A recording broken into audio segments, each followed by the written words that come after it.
once in a while, I'll wear a flannel or something if I feel like I want to be presentable. I'm coming to New York Times podcast. I don't want to look. I don't want to look like a bum. That's all right. Honestly, but I'm also some people could go more bummy. Yeah, and some people could go nice. I think I'm right in the middle. You're doing it. This is great.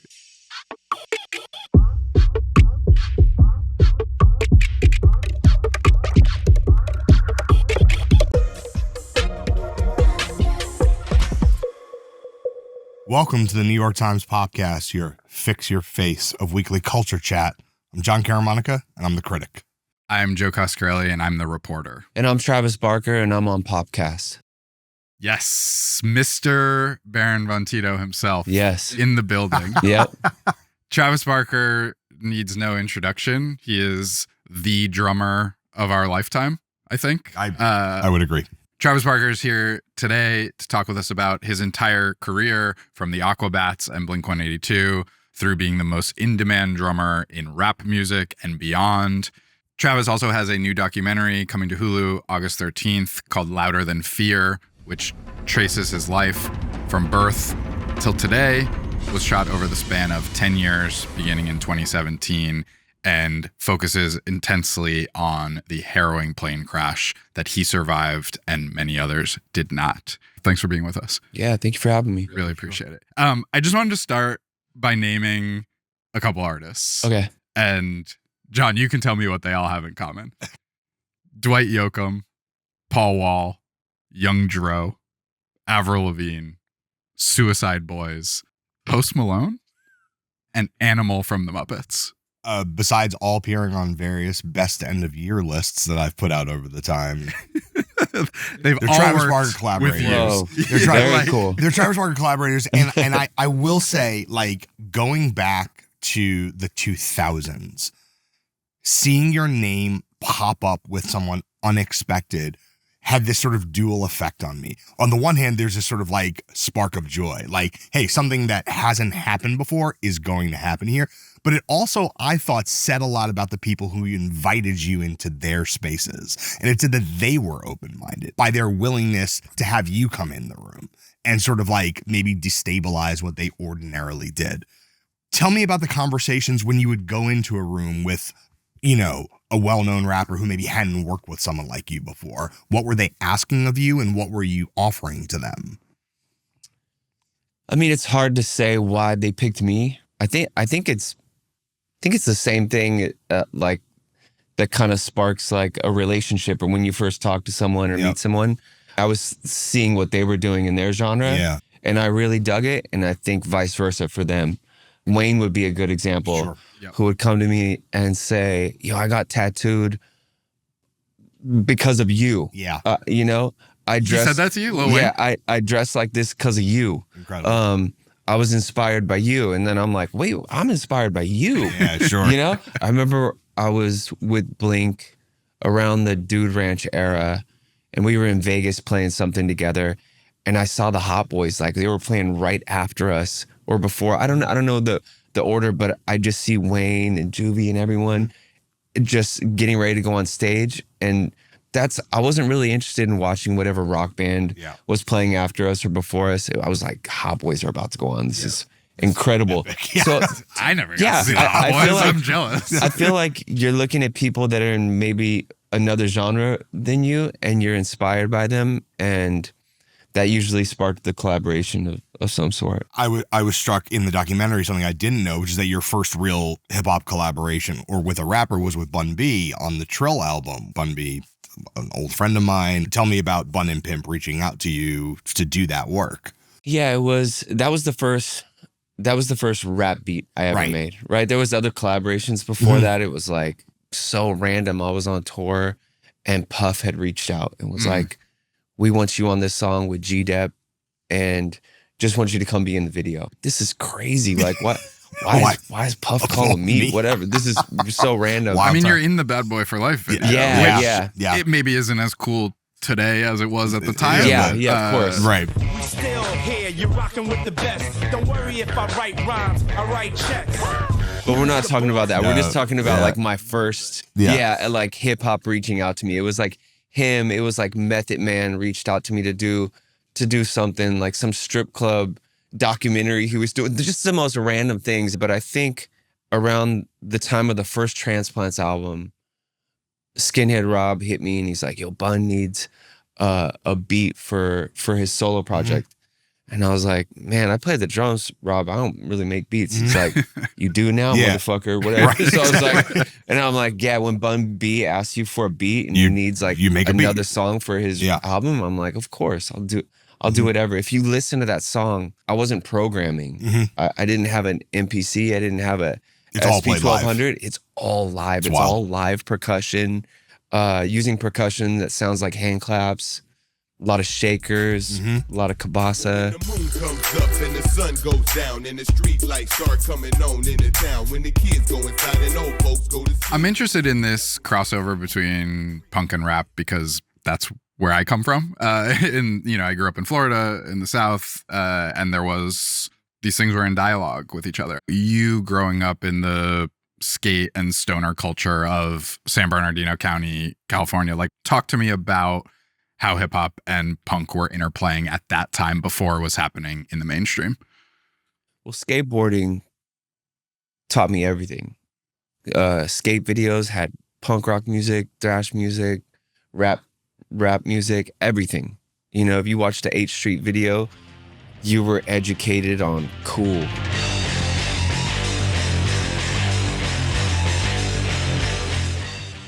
Whether it was like an Operation like Ivy song or you were kind of like learning about music. It was like music discovery. Skateboarding also just taught everyone how to dress and everything. Just like it was my compass to everything I grew up loving that I still haven't grown out of. Totally. At the same time, you were in the marching band, you were playing jazz music. How did those two sides of yourself, the anti-establishment stuff, smoking weed and making skate videos, interplay with the rigor of having to learn drums, especially in a jazz or a marching band context? It was my only opportunity to play, really. Right. It was cool to go out and skate every day and have a dream of being a pro skater, but I really would use like my drumming to go and get, a free pass to go skate like the older kids in my neighborhood's ramp. And sometimes they'd be like, you can't come skate it until you play And Justice for All from front to back.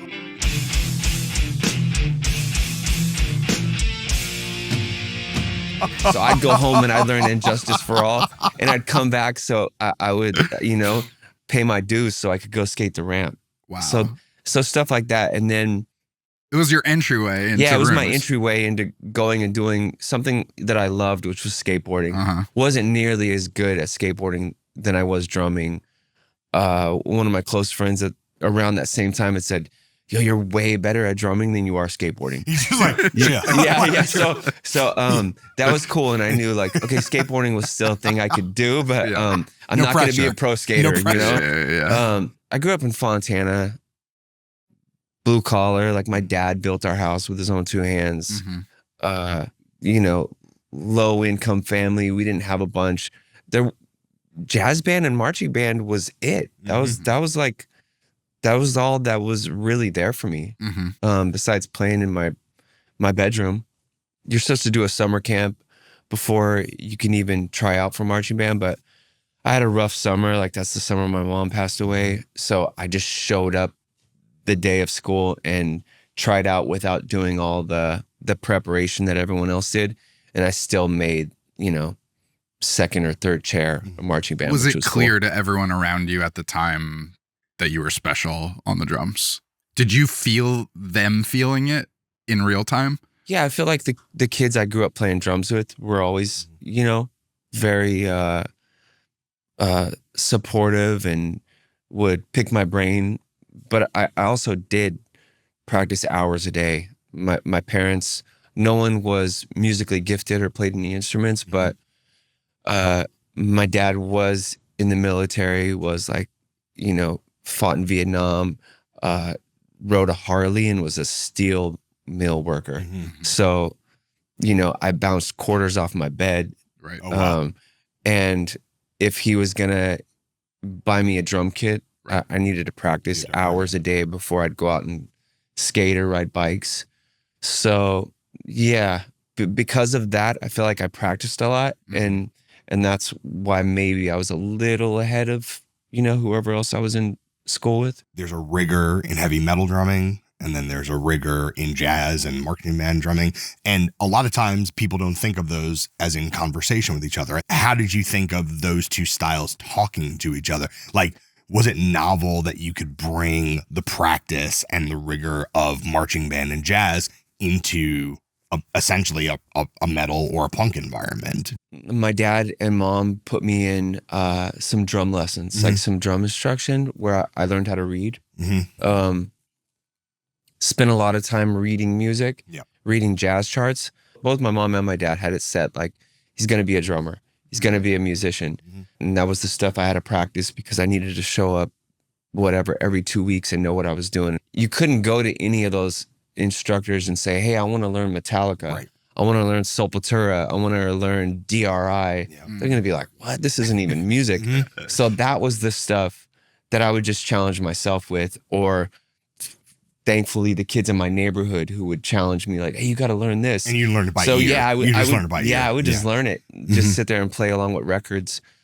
And I had a lot of that. Even my sisters, they'd play Michael Jackson records or Stacy Q, whatever they were listening to at the time. And I would learn, Beastie Boys, and I would learn all the drum parts on Paul's Boutique, which were all programmed. But right, that's like, that's you're a not crazy supposed to be record. able to drum. That's a crazy record to learn. Yeah. Hey, ladies, with all the fast fills. Hey, ladies in the place, I'm calling out to you. Never was a city kid, true answer. I mean, it was kind of like almost punk rock tempos. So I would learn all that stuff too. It was just anything I kind of like would zone in and try to learn it and get as good as I could. One of the big through lines of the documentary is the physical toll that your life and career have put on your body, but specifically drumming and the physicality with which you drum, the aggression. I think anybody who's been listening to music since the mid-90s can identify you on a track because there's a certain speed and ferocity to it and a sound that you've honed of your own.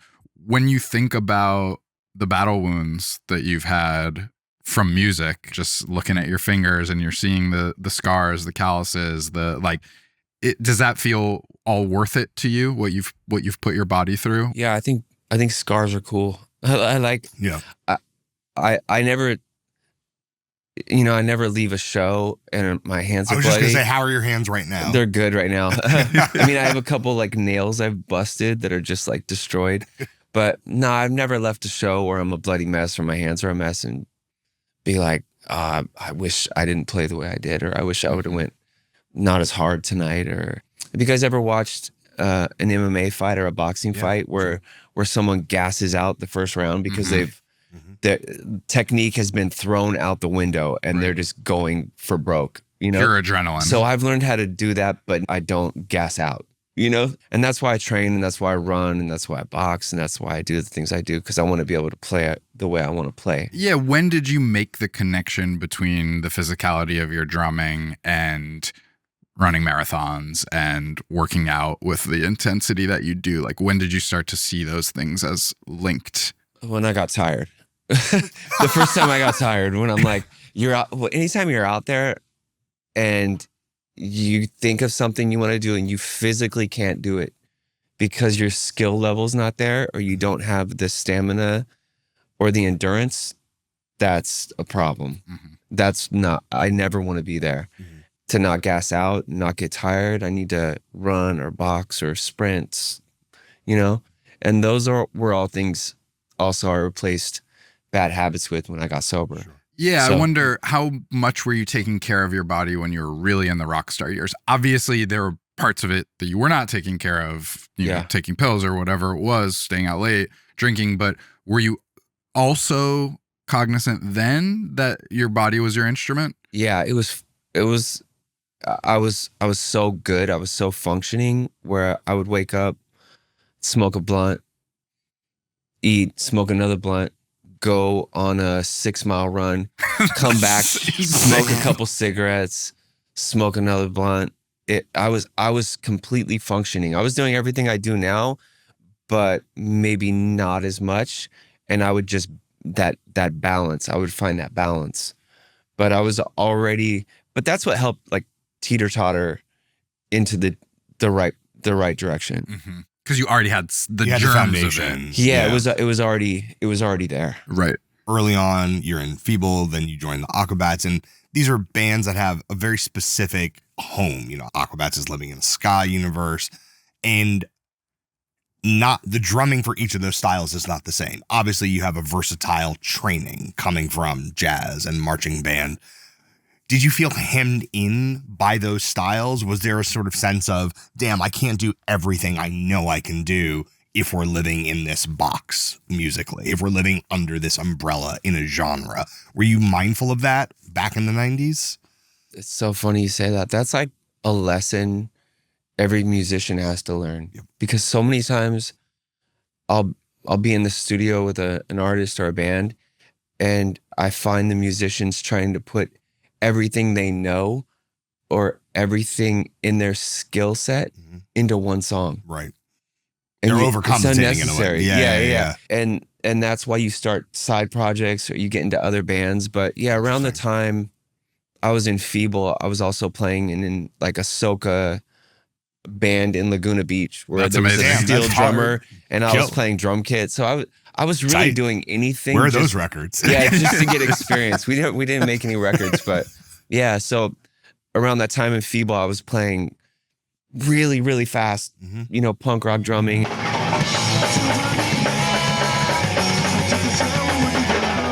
Aquabats was such a fun project because there was so many styles of music within. It was Christian is into Devo, but then he's into mariachi music. He also grew up like skating and listening to, you know, just rad hardcore and punk rock bands. So that was stylistically really fun because it wasn't boxed in. Blink was a little bit more in the box, Sure.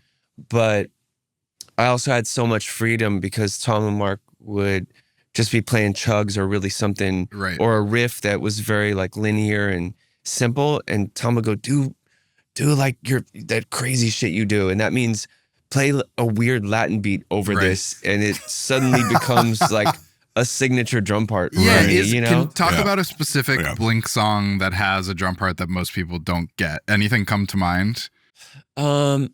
Like, I always thought it was cool when Dave Grohl talks about how Smells Like Teen Spirit is like just ripped off of disco. You know what I mean? Like, like something like that. And only maybe drummers who are really tuned in know. Like Dysentery Gary, like I think it's the pre-choruses. It's a full, it goes into like Latin world, you know? Yeah.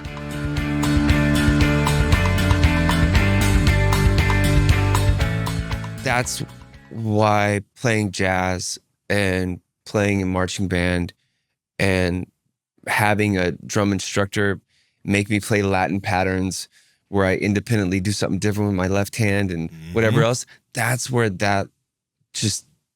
just like blessed me with different ways to approach punk rock or whatever music I was playing in my own unique fashion that became like my signature. The sort of magic trick of your career is that you've been the guy in the background, but you've been the main attraction. And that's very rare for a drummer. There's only a handful throughout history who I think people came to see the drummer, or the drummer is the most famous guy in the band. When did you first start to get a taste for the spotlight, even though you were behind the lights? I mean, never. Is that true? No, I mean, that's not why I was ever there. It's kind of weird. I guess the best way to describe it was like very humble beginnings with very reachable goals, right? Like when I left Fontana, my only goal was to be able to like have somewhere to sleep, food to eat, and I could play my drums. If I could somehow make a living just playing drums, or I mean, even before that, just having a job where I could play drums and do all the stuff I loved, I was really happy. I was a sort of head down work mode, and just always like I was so I guess I passionate mean- about what I did. Less of chasing fame and more of like at the show, you had to know like eyes were on you instead of typically they're on the lead singer. When did you start to feel that even though the drummer typically a background role, that the eyes were on you, and did you like that feeling? I don't know. I don't think I thought like that, Mhm. or I don't even think I acknowledged that. I was always the quietest one in the band with Mhm. Blink. Right. Those are loud, goofy Yeah. guys. A Mark and lot of the Tom. times Yeah. because a lot of the banter was really funny, and I love Mark and Tom, and it's similar to the banter like that I had growing up skateboarding with my friends or playing in bands. It was almost a skit in between songs. Yep. It's absolutely a skit in between Yeah, songs. the live albums are Yeah. comedy albums. It's just classic Blink, right? Yeah. But you know, I wasn't ever gonna do anything that didn't feel authentic to me Sure. or was out of character for me. When I first joined Blink, it was like these guys are gonna have fun and go crazy, and I need to keep time, Mhm. and I need to kick ass, and that's it. But you also join Blink literally just as things are about to go absolute wild. The question I was going to ask is coming at this subject from a different side, which is if you think back to the early Blink videos, you're as much of a character in those videos as Mark and Tom.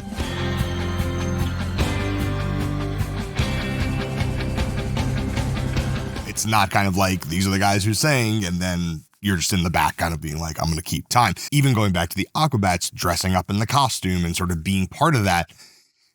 Did you think of that once you're out of the punk universe where you just sort of like, well, I guess if I'm going to be in a big band, I also have to be a person that people visually recognized? It's part of the deal. I wasn't ready for any of it. Yeah. Yeah. You know, just in sort of Aqu- like, they were just like, do this. And you're Yeah. like, cool, I'll do it. In Aquabats, Feeble was playing a show with BHR, Mhm. and Chad from the Aquabats was in BHR. Both Aquabats and Blink, very similar story. Mhm. Chad says to me, "Hey, you should come play with my other band. I think we need a drummer." A week later, I'm playing with the Aquabats. I had no idea they wore costumes. I thought the album cover was just the album cover. And Christian hands me this costume, and I was like, "Oh, you got to be kidding me! You know, I got to wear this." I like in the doc, you're like, Yeah. my friends from home are gonna Oh, they roast were- me. they they're were gonna rip me roast on me. this. I was getting heckled so bad. But it was fun, and I was like, I'm also, I think, good at adapting and just pivoting and doing whatever. Mhm. And then in Blink might be the symptom of also being a three-piece where there is so much attention in all three members. But I honestly, you know, same thing happened. That, you know, we're on tour with the Aquabats. Their drummer takes off about 45 minutes before the show. They were going to have to cancel the show. I learned the set in 45 minutes, went and played a show with them. Was so fun. And then about a few days later after the tour, they said, "We want you to be in our band. Like we don't, That's you know, it. we just Yeah. want to keep playing with you. We don't want to go backwards from here." Yeah. But long story short, I think, yeah, I was ready to go and play drums in that band, and I could kill it, and I was confident. I knew all the parts, and I loved the songs. Like, you know, did I think I was capable of being in videos dressing up? The third comedian Yeah, in the Yeah. band. running around naked for What's My Age Again? Had no idea any of that shit was Yeah. gonna happen. I took her out. It was a Friday night. I woke alone to get the feeling right. You pop embraced up, it. You pop up in American Yeah. Pie. You pop up in Yeah. on CSI. You have a cameo. You were very early to be a musician on reality television, and I think like this increasing comfort that you had with being in front of the camera leads us to how vulnerable and real and intense this documentary is. What was it like to start putting yourself out there without the drums? If you mean like Meet the Barkers or something like Yeah. that, it was actually pretty easy because Jesse Ignatovich, who produced that show and he did Diary, Yep. he was like a close friend just from us always visiting MTV and doing stuff at MTV. And he had just said one time, like, it would be so cool to do something with your family. And I kind of realized it would just be like this. Cameras are up, but I'm not acting different. There's no script I got to follow. Right. It was kind of scary because we felt so comfortable. Right? Because it was that It early was so reality early. TV. It was so you Yeah. didn't know to be self-conscious because it's so early in the whole arc of reality television. Yeah, and it was so true reality. Yeah. When I tell you there was 20 cameras set up in our house that you wouldn't even realize Right. are there, and Like below deck style Yeah, now. and there's that's how like they do it. a bunch of, a crew of people living with you that stay in a house outside. It was just, and I was high all the fucking time. So I just, we would go to the shooting range. All of our cameramen would be shooting with us too at the shooting range. It was just everywhere we went, whatever we did, it didn't feel like we were filming. They were extended family by Yeah. that point. Yeah. When did you decide to make this film and why? I mean, after my book, the conversations started. Sure. So And we have that's this. 10 years I old. read at this I read point. a bunch of this over the last week. So many good stories in here. What I liked about this was it's not just your words, it's also oral history style. It's bringing in perspectives from bandmates, family members, friends. It really thickens up the story. Yeah. So it's a good way to do a book like this. When I did that book, it was shortly after my accident, and I was also sober for the first time in I don't know how many years, 20 years, something. Yeah, sure. It was humiliating, but it was also so real to have everyone tell their side of the story. Yeah. Yeah. It's one thing to put those things on the page, but it's another to relive them through archival video and photographs. The very intense footage in this movie from your plane crash, from your 20 plus surgeries after your recovery period, very intimate moments with your family.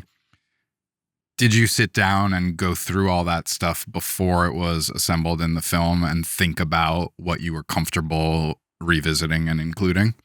I mean, both the book and the film are therapeutic, right? Like the book was the wounds were so fresh.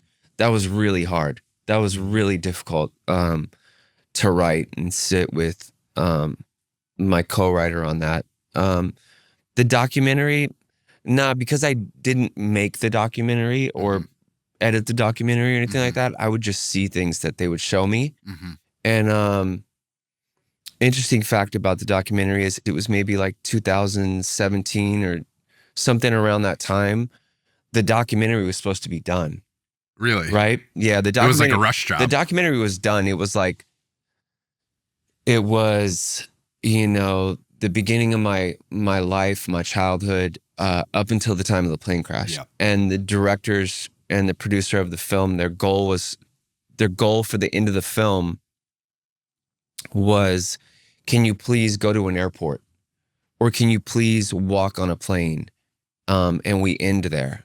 And I was like, absolutely not. Like, there's no fucking way I'm going near a plane. At that time, I wouldn't stay at hotels near airports.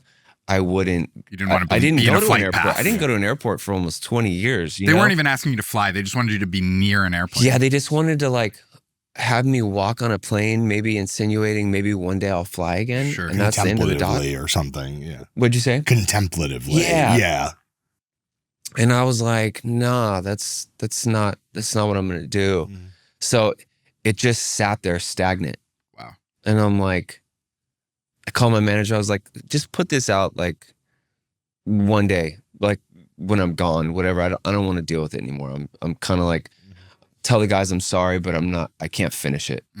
If this is how they want to that's the finish ending, it. yeah. I could never release a documentary with this thing that had such power over me. Like knowing I didn't get on a plane again, and it still has this just complete power over me where I'll never fly again.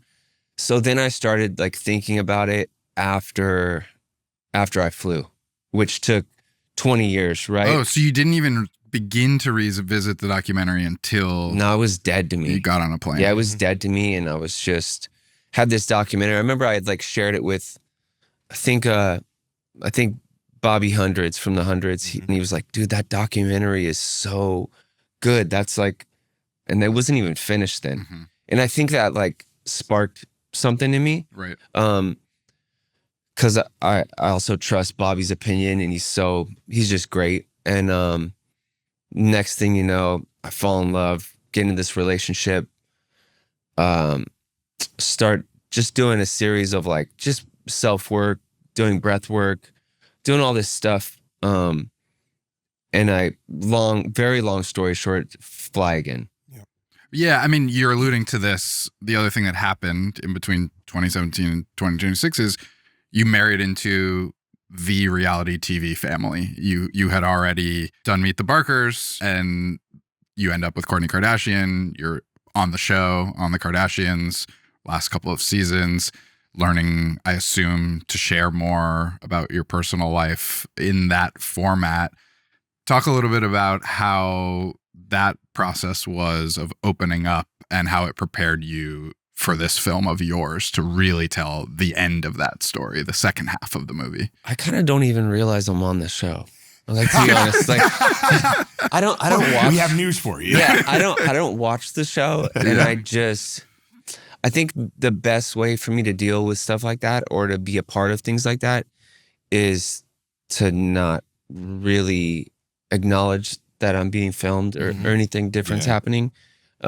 But I never even approve episodes or watch them. Really? You don't do any approvals? Nah, I'm not on the show as like a main character where I have like interviews and I do whatever. I'm usually just I'm an accessory. You're usually whatever. working out, honestly. Really? You're just like taking care of the kids or the exercising. The engagement is on. Yeah. the Also, show. like our wedding. Yeah, our yeah. wedding was filmed on like iPhones. To kiss your beautiful bride, your handsome husband, just got married by the king in Las Vegas. She put a bunch of footage together for our wedding. Yeah. Which was really cool. And I did watch that with her. Sure. Obviously, that was like awesome. But the show, it wasn't really a learning curve to opening up or anything. I think like what helped me release the documentary or even tap back into the documentary was being able to overcome, the big things that had power over me. Although you talk about being on Kardashians, your fertility journey with your wife is documented on the show, but not entirely. And then in this film, in Louder Than Fear, you and Kourtney share the very harrowing story of a miscarriage that she had before you had your son Rocky, who's now about 2. How did you guys decide that this was the right forum to share that part of your journey together? I think when there's things that can benefit people or help people like relate to something, I think that's always like a green light. Especially, she's always trying to do something like that. So like our journey of miscarriages and then IVF, and it's like failed, resulting in us having a baby naturally.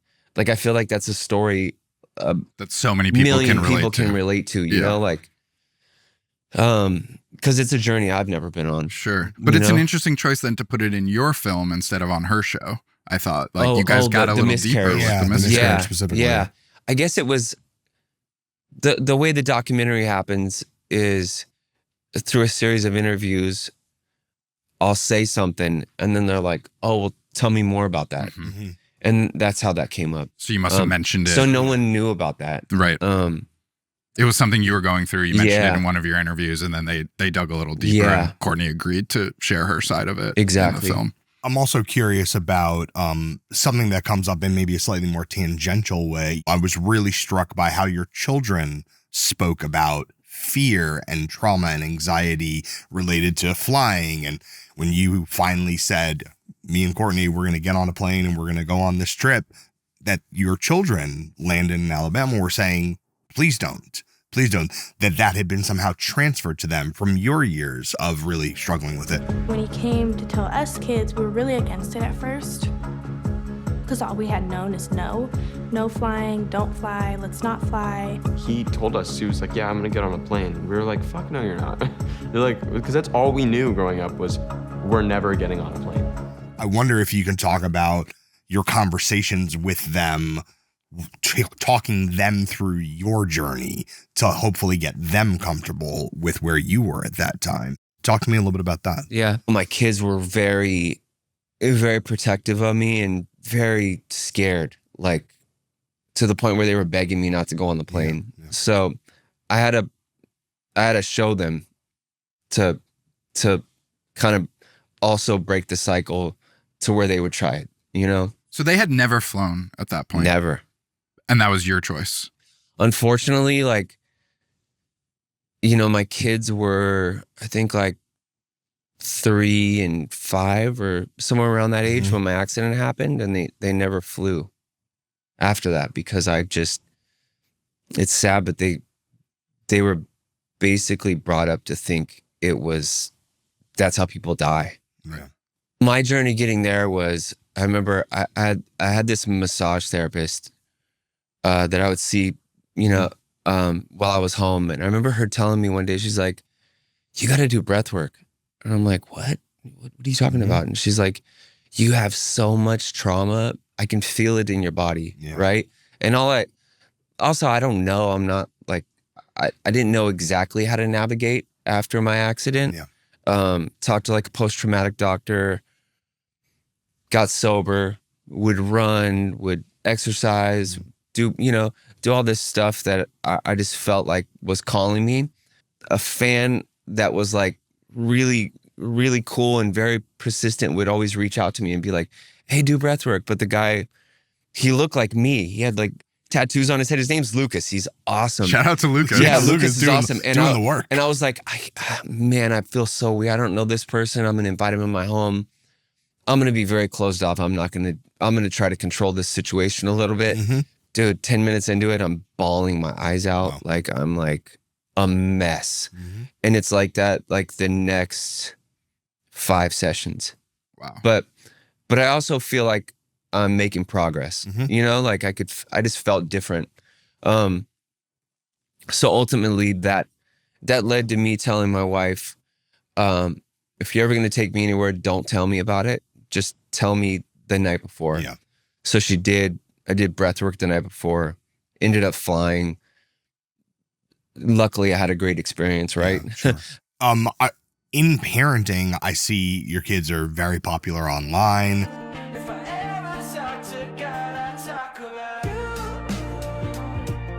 You've had history in reality television and being a star yourself. How do you communicate with them about navigating that part of growing up? Because they're growing up in a thing that you sort of like earned your way into, and then they're growing up in it. They're famous the minute they turn on the phone, the minute they sign up for TikTok, they're a well-known person. It's so hard. I mean, my son called me the other day and he's like, hey, they offered me to go on The Voice. And I was like, dude, you're way too cool for that. Yeah. I'm like, think of what I always tell my kids and what I always tell myself. And I have to tell him because I'm like, also, son, you could think like I'm being contradicting because you've seen me play drums on American Idol with Mary J. Blige, whatever. Right. I'm like, I'm different. I'm like a drummer, and I'm like, my flex is going from genre to genre, and this person, and you know, playing the Grammys with Lenny Kravitz and her, and then you're like, I already did my cool shit. Yeah, like you got to earn some cred before you go on The Voice. I'm doing fun shit that's just fun for me because I'm a drummer and I'm not on the forefront. You know, it'd be different if I was singing with all these people, and I was like, you got to think about like your idols.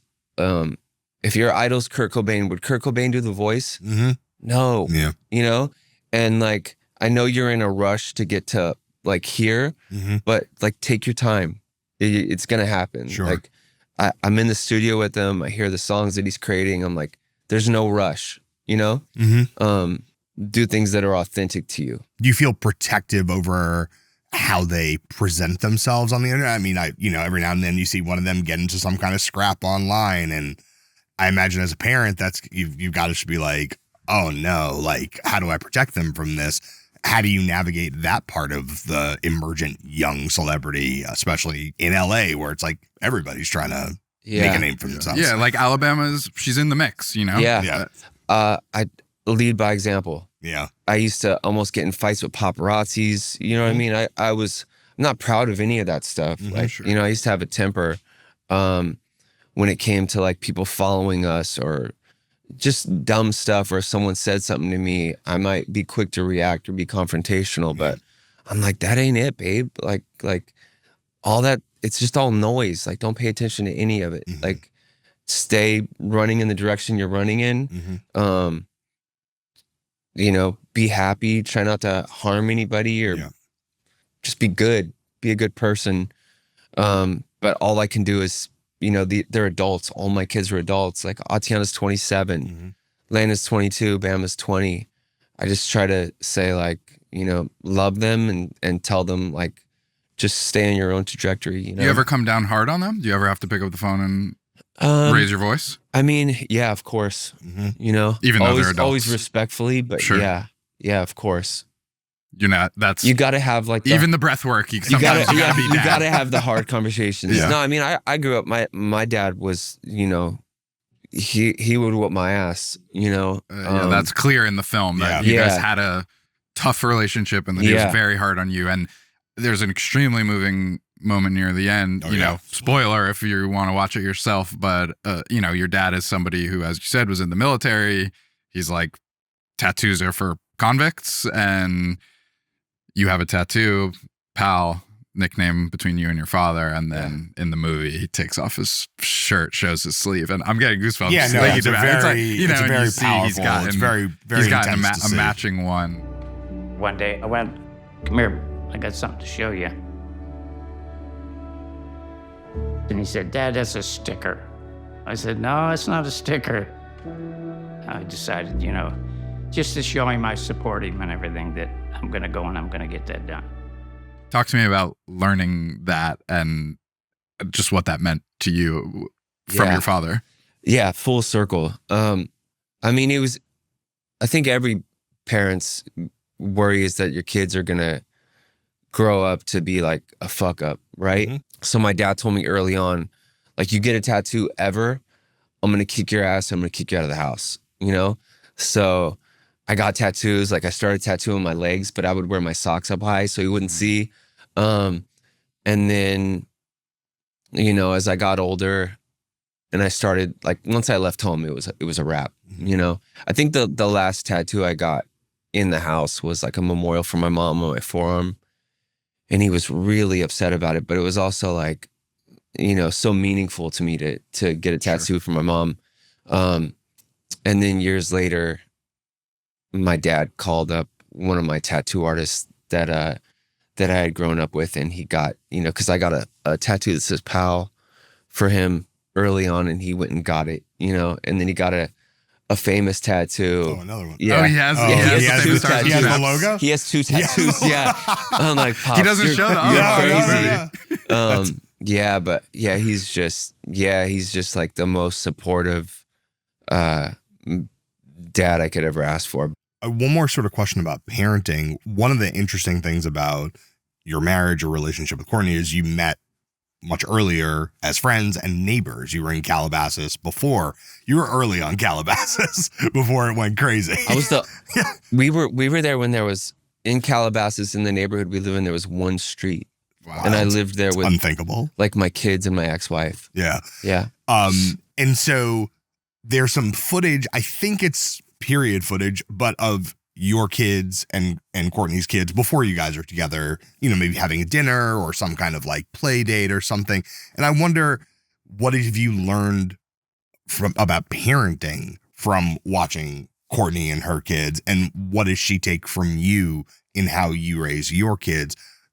And I'm talking about even pre-marriage, pre-dating, just you guys as friends watching each other navigate that stage of adulthood. And then combining into what you guys refer to as the Brady Bunch. But what do you learn from each other about parenting before you became co-parents? Yeah. I mean, it was kind of from the beginning, like once she had moved to the same like neighborhood as me, we would see each other around. We would work out all the time. So naturally our kids would hang out sometimes. So my kids were much older. So I remember, even to this day, you know, she might say something about like the older kids, or even like something to the effect where I have to remind her, I'm like, it doesn't matter if they're 5 or 11 or 13, you're not going to feel any different about them when they're 22, 20, or whatever age. It's always the same. Like you love them the same way. Yeah. You know, it's not like they suddenly leave the house when they're 18 and you stop caring about them. It's never going to happen. I love my kids like the day they were born. One of the last things I wanted to ask you about specifically from the doc, and for those who don't know, I think 2008, you were coming back from a show on a private Learjet, and you were with 5 other people. Some of your closest friends in the world perished in the accident. DJ AM, another close friend of yours, died a short time later. And in the climax of the film, as you're going through this, as they're going through this story and this footage, you're drumming and you're essentially doing an interpretive drum solo set to the most horrible thing that's ever happened in your life. How was that directed? How was that made? Yeah, it was a little offsetting. It was the producer of the film had said, hey, there's this scene in the film where we're gonna really kind of go to some of the footage of your plane crash, and I want you to do a drum solo that kind of mirrors that feeling. Wow. So yeah, it was showed up to this warehouse that's lit, you know, all these people in it, and there's fire everywhere. And I didn't say much. Honestly, I just got behind the kit and started talking. With your hands yeah, and your feet. Yeah.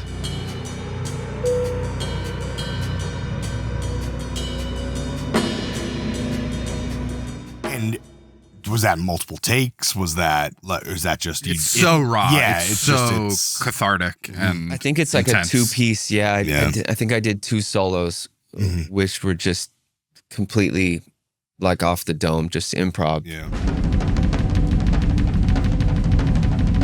That's what came out. And you end on your feet. Like when you were done, did you feel like you had released something? Yeah, it was like the walk away. You know, when you see an MMA fight and you see someone like they know they knocked him out and they don't even need to like watch him fall. They just walk off. I just did a walk off. Wow. I was like, I know that's it, you know? But yeah, that was hard. Harder than I communicated, but I just thought the best thing was to just put the energy through the drums. Did you fly to get here? Yeah. Yeah. Kind of a bad experience. It's funny. So like, I'm sorry. Flying but is, thank you.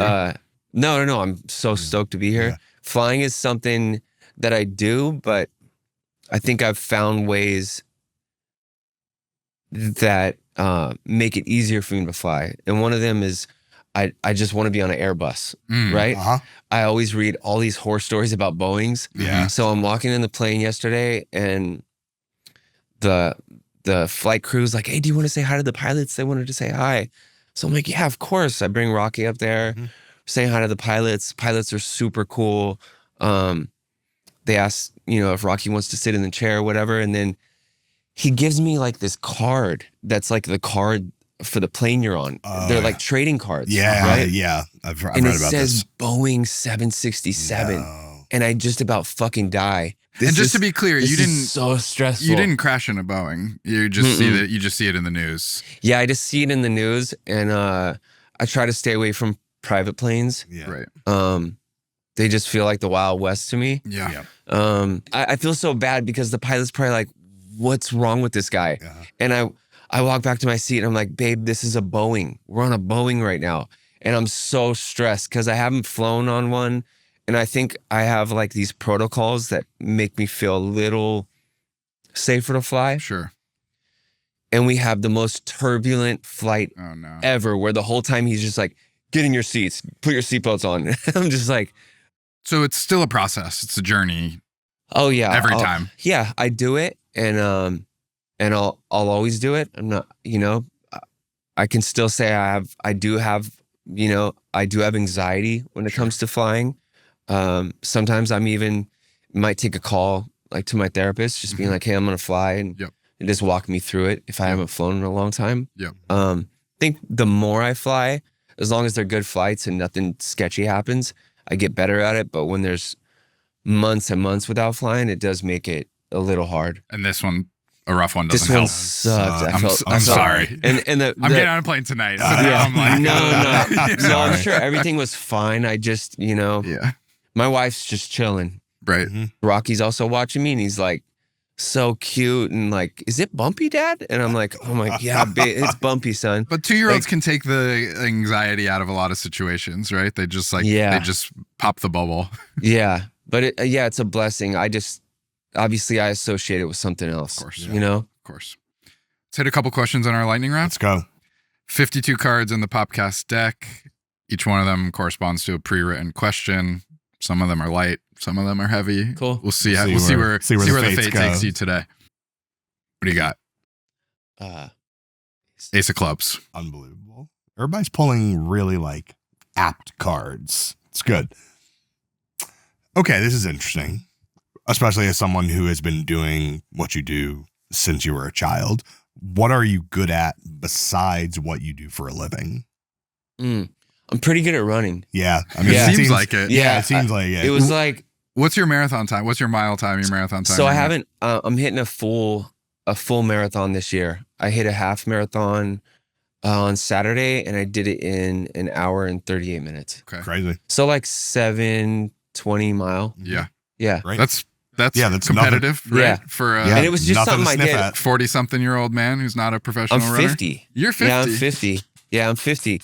But 50 as well. Great age. It was something like when I found out we were having Landon, I just left. I literally laced up my shoes and I ran to the freeway and back. Right. Yeah. Which was like a 6 mile total run. Yeah. And it was just it's just something DIY. I don't need anything. There's no excuses. There's no lying. There's no faking it. Yeah. I love running. Oh, it's funny to hear you frame it as something DIY.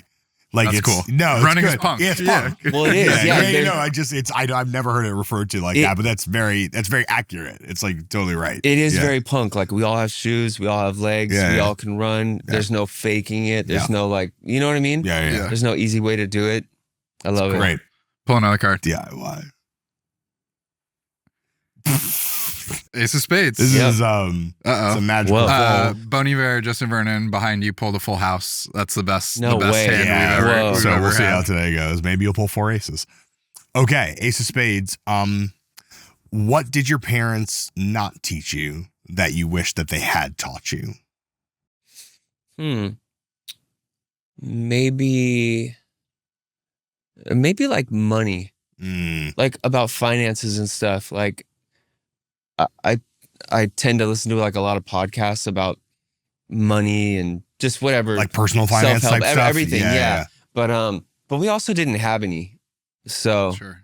yeah, it was like something They couldn't have prepared you for your life. Yeah, it was something in a like I had to financial learn. sense. I remember my first chunk of money I made, actually from the Blink shows, my first 3 Blink shows, I went home and I bought a Cadillac. You know? Like right off. Like a rip. low Just rider? cash. Yeah, well, a 66 Cadillac. Yeah. And I remember my tour manager, Stuart, rest in peace, like he came to my house. He's like, bro, you're like hood rich. Like you have a bunch of old school cars and you're renting a house with your 3 homies. Like sell your cars and buy a fucking house. And I did. I bought a house and then I kind of started over. Sure. Right. Amazing. That's great. Did you get another 66 Cadillac? Of course. Yeah. Okay. Of course. Great news. Yeah. Great news. Hit another card. Queen of spades. Queen of spades. Oh, okay. Well, this is an apt question we sort of touched on. On a long flight, what do you do? Are you distracting yourself? Are you watching a movie? Are you? Can't do you have believe the you drum pulled. stick? Can't believe you It's pulled an a flying unbelievable. You question. pulled this question. You playing? You practicing? What do you do? Yeah, I mean, people will hate me if I'm practicing on the plane, so I don't do that. Usually, I'll try to watch something. Yeah. I don't watch TV at home. I'm usually at the studio like really long hours, and I just come home to sleep. Yeah. Sure. And then when I'm home, I have 7 kids. Got a lot to pay So attention yeah, to. my time is Accounted for. Yeah, I love spending time with them. So no TV at home, so I'll catch up on stuff. Sure. Hit 2 more and get yourself a hand, and then we'll eat a snack. King of Hearts. Where do your best ideas come to you? They can come to me all sorts. Sometimes in like right before I go to sleep, I'll think of something. Yeah. Sometimes like the shower. sometimes on a run. I'm finishing up the Alkaline Trio album right now. Oh, nice. And something will come to me when I'm on a run, and then I'll just dart to the studio and hurry up and get the idea out. But yeah, they literally come to me when I'm doing anything but sitting in the studio. Trying to think of something. I also can't listen to anything I work on in the studio. It needs to be displaced. I need to be doing something, driving, something like that. All those things that you're describing, there's a mono focus when you're doing it, like clears out all the clutter, which probably then allows room for something to just like pop and have like freedom. Yeah, totally. So you got the documentary, the Alkaline Trio album. What else do you have coming up? I'm starting a couple other projects, like producing projects, working on the next Blink album.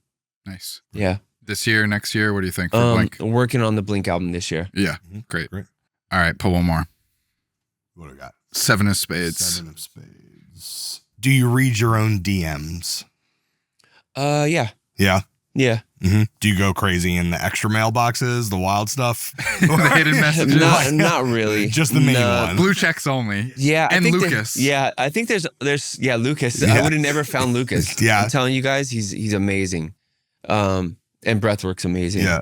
I mean, there's certain people I only communicate with via DM. Yeah. If you collaborate with rappers, you have to read your DMs. That's the rule. Yeah, totally. Yeah. I also have like a friend, like Atiba, that I've known for years, who's like a photographer. He did all my my band stuff. Atiba Jefferson. Yeah.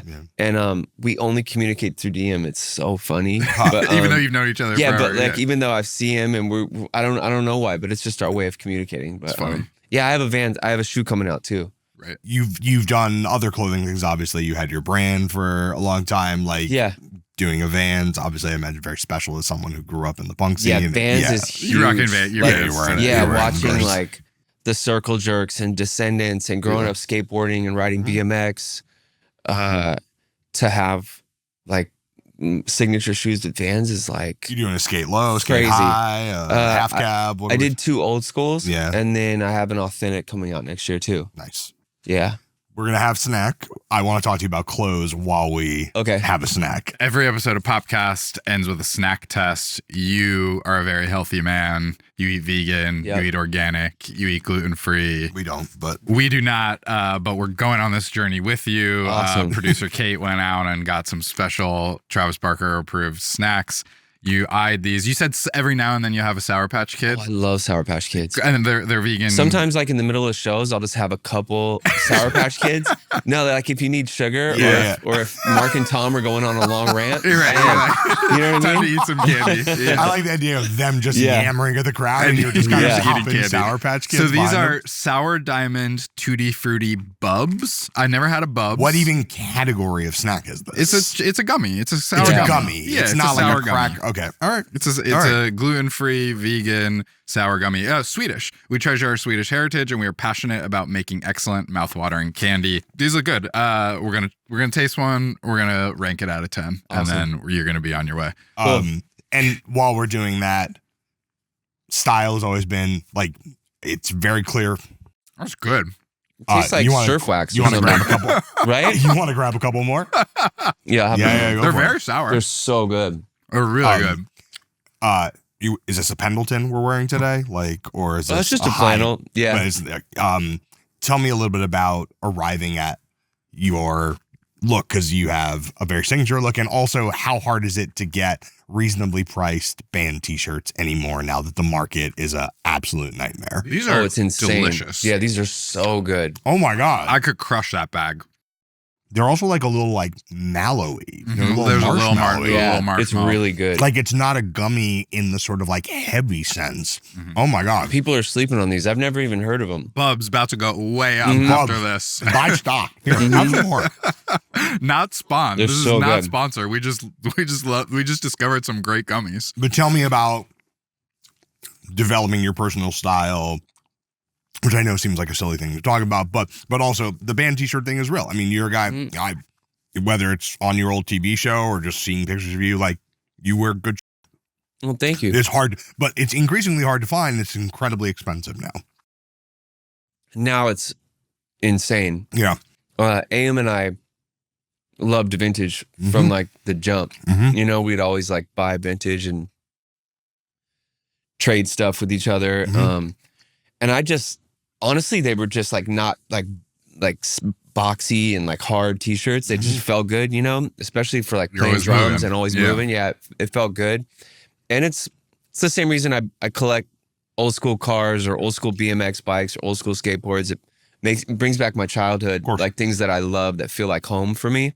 And then my personal style, I'm like, I grew up in Dickies, of in course. Vans. We wearing some like advanced post Dickies here with the seam going in a wild direction. Yeah, there's some undercover ones. I was going to say some I was guessing it was undercover, yeah. But yeah, not much. I mean, I grew up wearing like Docs and monkey boots as like a kid, skateboarding and stuff. But I try to stay away from leather because I am vegan. And yeah, once in a while I'll wear a flannel or something if I feel like I want to be presentable. I'm coming to New York Times podcast. I don't want to look. I don't want to look like a bum. That's all right. Honestly, but I'm also some like, people could go more bummy. Yeah, some people could go nicer. I think I'm right in the middle. You're doing this is great. But I have no problem. You know, I have no problem like wearing a suit and owning it. Like I like cleaning up too. If it's you guys look great at the wedding. Obviously, it was Dolce'd out, right? Yeah. And for the shirts, you doing showroom shopping or stylists bringing you like piles of hardcore shirts? And then they're just like, these are yours now. No, like, I'll just search eBay. So you're a eBay guy. I love. All I do is like search like vintage T-shirts, Chevy Impalas. Yep. You know, Chevy. Will you buy a car on Chevy eBay? Suburbans. Will you buy the actual car on eBay? I'll be on like on Barrett Jackson or Metcom. Bring a trailer or something like that. Bring a trailer. Hemmings. Love it. I respect an online shopper. Yeah, great stuff. I love it. Yeah. These gummies? 9 out They're of great. 10? Yeah, 9 out of 10. Like a 9? Like an easy 9? An easy 9, maybe a 9.5. Yeah, I'm startled. Yeah. I'm not prepared. I'm a vegan now. And you love sour candy. Yeah, Sweden. Swedish I'm sour Swedish candies. You guys are so fun. My son, he'll be like, "Is that real cheese or is it vegan?" I'm like, "Son, vegan cheese is real. It's just really healthy." I was trying to tell him, you know, I'm like, it does exist. It is real. Yeah, so funny. Travis Barker, thank you so much for being here with us today. This was what a joy to have you. I appreciate you being here and sharing all these stories with us. Every episode of Popcast ever is at nytimes.com/popcast. We're on YouTube at youtube.com/popcast. Instagram, TikTok, you know where to find us. We'll be back next week. Credits and link in bio.